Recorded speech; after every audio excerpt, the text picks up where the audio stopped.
Assalamu alaikum, dear viewers. Welcome once again to my YouTube channel. This is part 3 of my interview experience of Assistant Director in Khyber Pakhtunkhwa Mines and Minerals Department. We have already discussed in detail in part 1 and part 2 of this series of videos of interview experience. अगर आपने अभी तक वो videos नहीं देखे हैं तो उन वीडियोस के लिंक डिस्क्रिप्शन में नीचे दिए गए हैं। आप उन पे क्लिक करके आप उनको देख सकते हैं।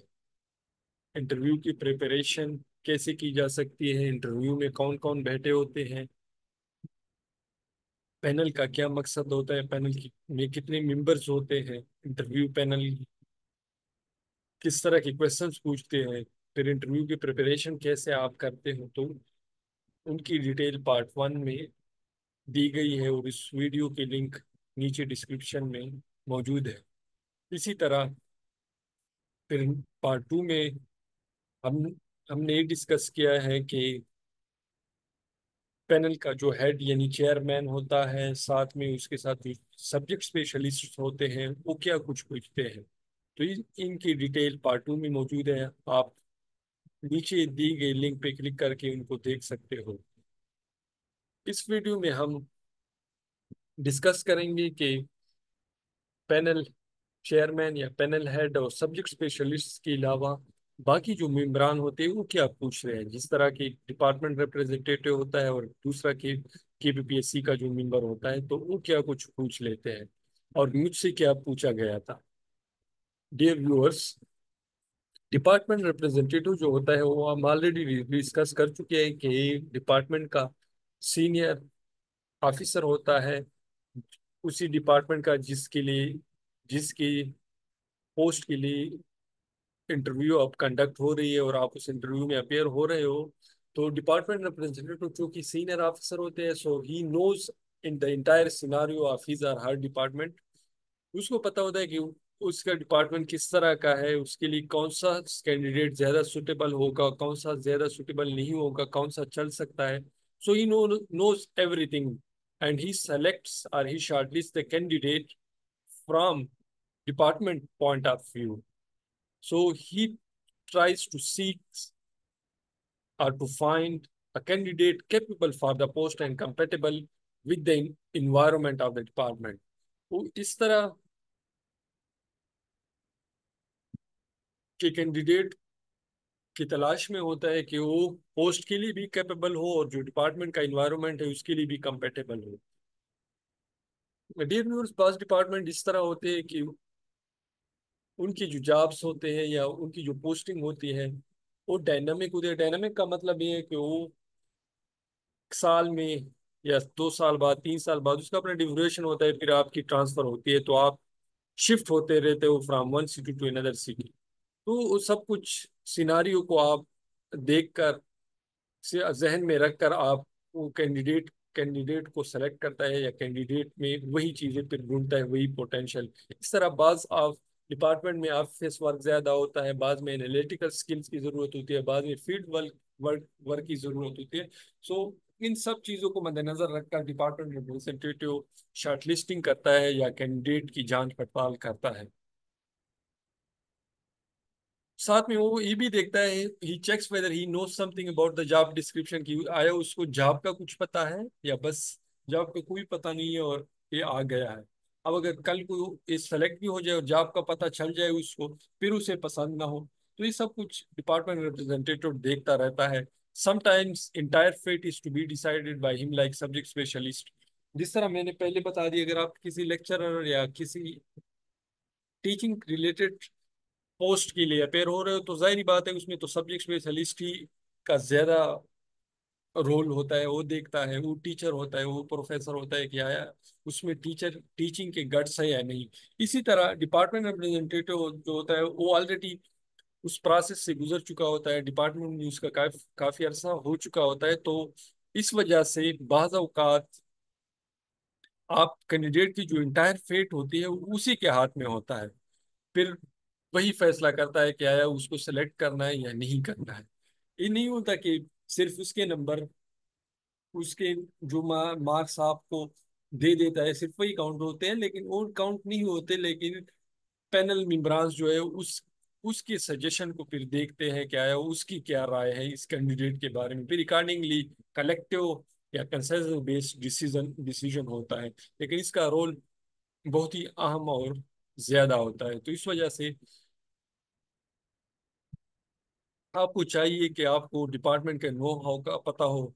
आपको हर कैंडिडेट को ये जरूर कोशिश जरूर करनी चाहिए कि उनको डिपार्टमेंट के कंसर्न ऑफिसर या ऑफिशियल के साथ मिल ले और उससे डिपार्टमेंट के बारे में ब्रीफ ले ले, अपने आप को ब्रीफ करवा ले कि डिपार्टमेंट इस डिपार्टमेंट का काम क्या है, उसने क्या कुछ करना है। अब आप ज्वाइन कर ले तो आपने तब क्या करना है। लेकिन याद रखें, remember, if you can not find any concern officer official then you must once go through the website of the department. अगर आपको कोई कंसर्न बंदा नहीं मिल रहा तो एटलीस्ट उसी डिपार्टमेंट की वेबसाइट को जरूर देख ले।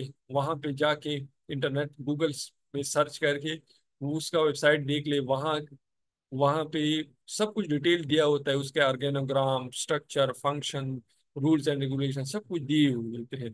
क्योंकि डिपार्टमेंट रिप्रेजेंटेटिव अक्सर यही पूछता है, उसके जो क्वेश्चन होते हैं डिपार्टमेंट कंसर्न डिपार्टमेंट से रिलेटेड होते हैं। लिहाजा आपको फिर वेल अवेयर होना चाहिए डिपार्टमेंट के स्ट्रक्चर का, फंक्शंस का, उसके लॉज और एक्ट्स का, उसकी वर्किंग डोमेन्स का। तो इन सब का आपको आइडिया होना चाहिए, क्योंकि डिपार्टमेंट एडमिनिस्ट्रेटिव अक्सर इन्हीं में से क्वेश्चन करता रहता है।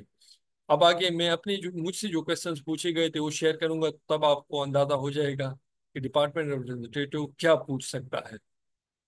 ये वेबसाइट है, सब मैंने वैसे आपको दिखाने के लिए यहाँ पे दी हुई है कि मिनरल्स डेवलपमेंट डिपार्टमेंट का ये वेबसाइट अगर आप देख लें, गूगल पे में सर्च करके आ जाता है, तो यहाँ पे सब कुछ अवेलेबल है। यहाँ पे रूल्स भी होते हैं, रेगुलेशंस भी होते हैं, इंफॉर्मेशन भी है। इसके जितनी भी डेवलपमेंट प्रोजेक्ट्स है उसमें क्या कुछ होता है, क्या कुछ नहीं होता, कितनी फिर अटैच डिपार्टमेंट, उन सब की डिटेल यहाँ पे दी गई होती है। इनमें रिपोर्ट्स भी होते हैं जिनको आप पढ़ सकते हो, शायद उनसे क्वेश्चन पूछ ले। तो जरूर इंटरव्यूज में जाने से पहले ये प्रिपरेशन के दौरान ही जहन में रखें कि मैंने डिपार्टमेंट के बारे में भी कुछ जानना है। अब मुझसे क्या पूछा, चूंकि उसका फोर्थ नंबर था, पहले जो पैनल के हेड थे वो मुझसे क्वेश्चन कर चुके थे और दो सब्जेक्ट स्पेशलिस्ट, तो इसका थर्ड नंबर था, नॉट फोर्थ वन।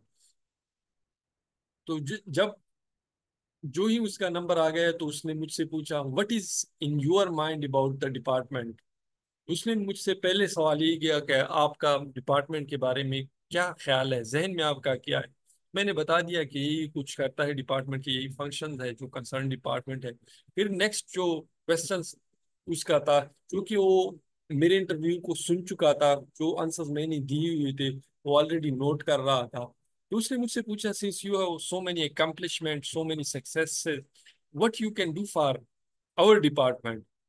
क्योंकि मैंने अपने पब्लिकेशंस का और अपनी एक्सपर्टीज का, अपने एक्सपीरियंस का जिक्र किया था बाकी मेम्बरान्स के साथ, पैनल मेम्बरान्स के साथ, तो उनने उसी को मद्देनजर रख के मुझसे पूछा कि आप इतने सक्सेसफुल हो, आपने इतनी रिसर्च पब्लिकेशन वगैरह की है, तो आप हमारे डिपार्टमेंट के लिए क्या कर सकते हो।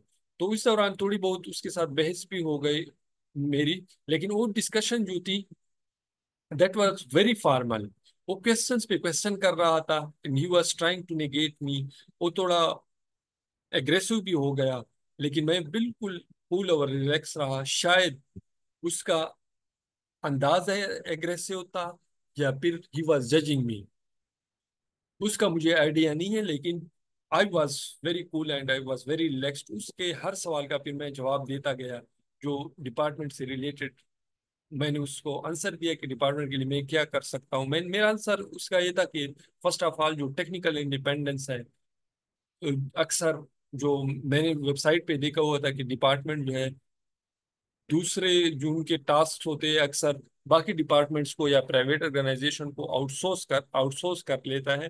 तो इस वजह से फिर मैंने उनसे कहा कि टेक्निकल इंडिपेंडेंस मेरी फर्स्ट प्रायोरिटी होगी डिपार्टमेंट के लिए।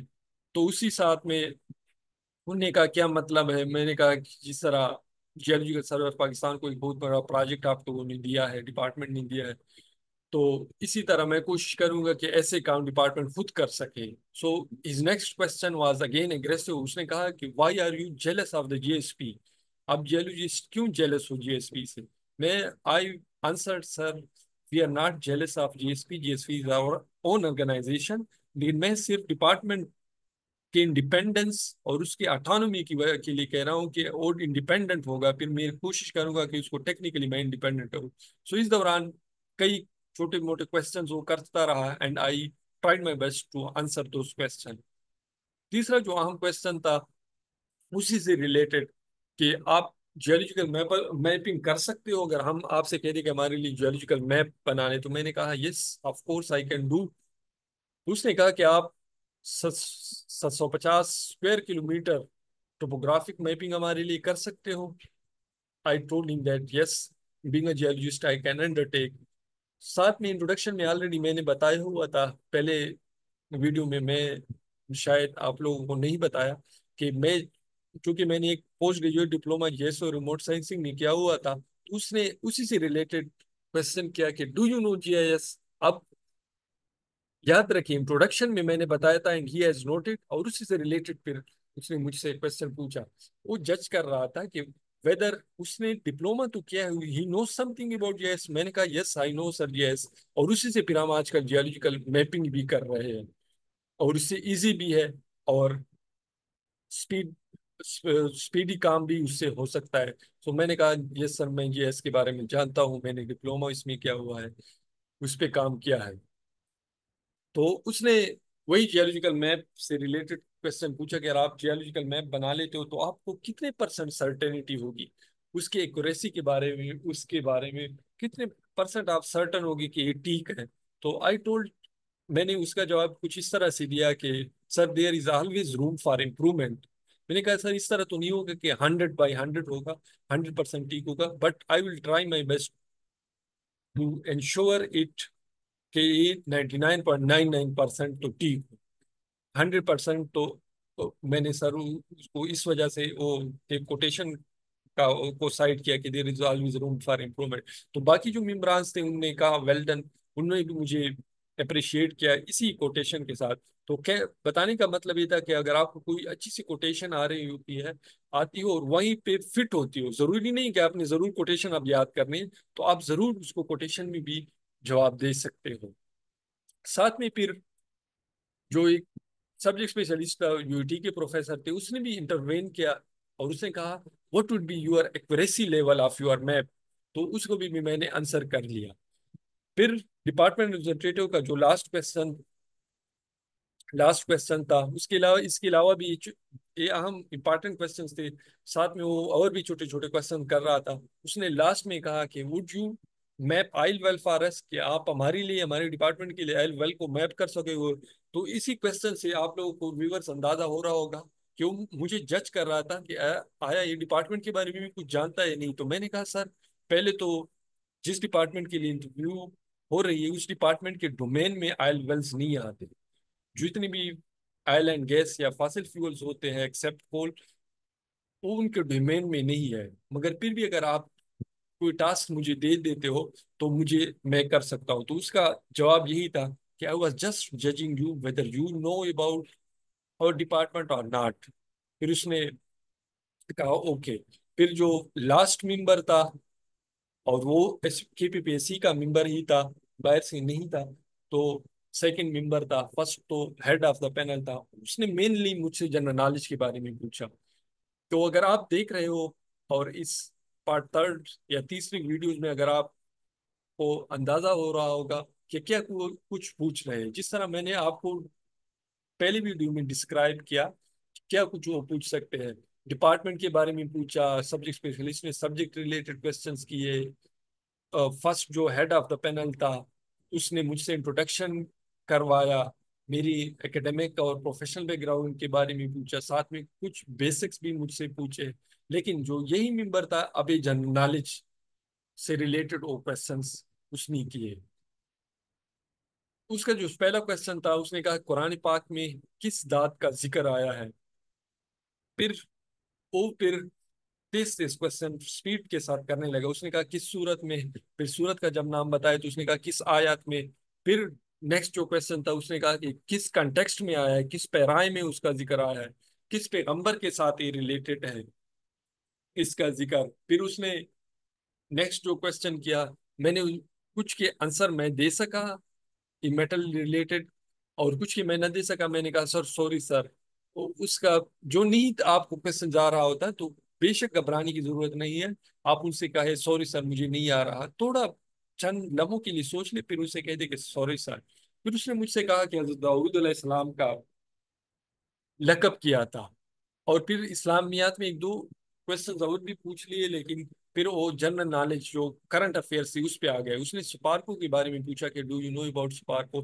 फिर उसने इंडियन जो मून मिशन है कि हमारे पड़ोसी मुल्क ने, वो इस तरह डायरेक्ट क्वेश्चन नहीं कर रहा था, लेकिन उसने कहा हमारे पड़ोसी मुल्क ने कोई अभी रिसेंटली कोई कारनामा सर अंजाम दिया है, आपको इसके बारे में पता है और ये कब हुआ है। फिर उसका जो इंडिया की स्पेस एजेंसी है उसके बारे में पूछा। फिर उसने मुझसे पूछा कि when did the ISRO and SUPARCO established, ये कब एस्टेब्लिश हुए थे, कौन इसमें पुराना है।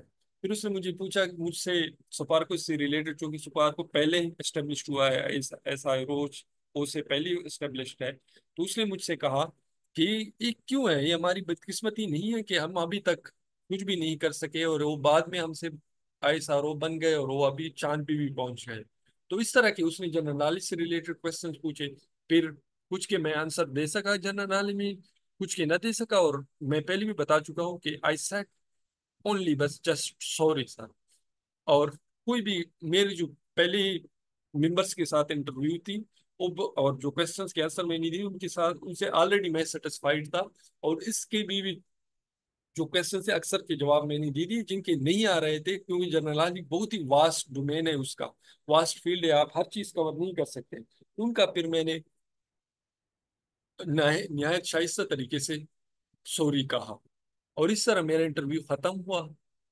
वो सब उन्होंने स्माइल के साथ मुझे थैंक यू कहा, और मैं उठ के अपने डॉक्यूमेंट्स वगैरह उठा के कमरे से निकल गया। याद रखिए कि आप जो कुछ अपने साथ ले जाते हो आपने फिर इस तरह नहीं करना है कि आपकी इंटरव्यू अच्छी भी हो जाए और आप वो खुशी में वो चीजें भूल जाते हो, बल्कि उनको आपने अगर वो एक एक चीज उनके सामने पड़ी है तो उनको आपने कलेक्ट करके अपने साथ उठा के ले जाने हैं। तो उन्होंने इस तरह मुझे थैंक यू कहा और इस तरह मेरा इंटरव्यू खत्म हुआ। अब आप लोगों को, मुझे उम्मीद है कि आप लोगों ने इस इन 3 वीडियो से बहुत कुछ सीखा होगा। अब जो सबक मुझे इंटरव्यू से हासिल हुआ और जो एक्सपीरियंस मेरा हुआ, तो उसकी समरी नेक्स्ट पार्ट 4 में आप देख सकते हो। तीन पार्ट्स हैं, जो पहले 2 पार्ट्स हैं उनकी उन उन वीडियोस के लिंक्स इस वीडियो के डिस्क्रिप्शन में दी गई है। और 4th जो पार्ट है, आप उसके भी लिंक इसी इसी की डिस्क्रिप्शन में मौजूद होगी, आप उसको भी देख सकते हो। अगर आपका कोई भी क्वेश्चन है, कोई भी क्वेरी है, कोई भी कंफ्यूजन है, तो जरूर कमेंट सेक्शन में कीजिए। I will try my level best to answer you.